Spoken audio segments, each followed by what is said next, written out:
के बिछौना जानू कोना कोई सुतेला ही सोना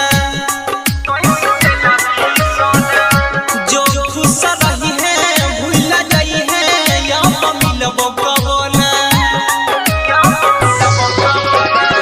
मौत के बिछौना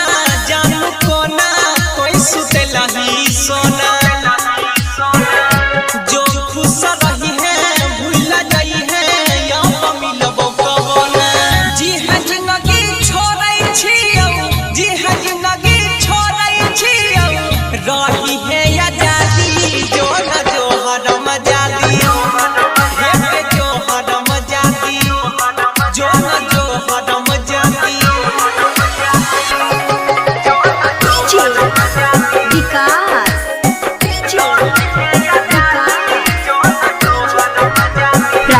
रिकॉर्डिंग स्टूडियो सहरसा रही है कुछ पल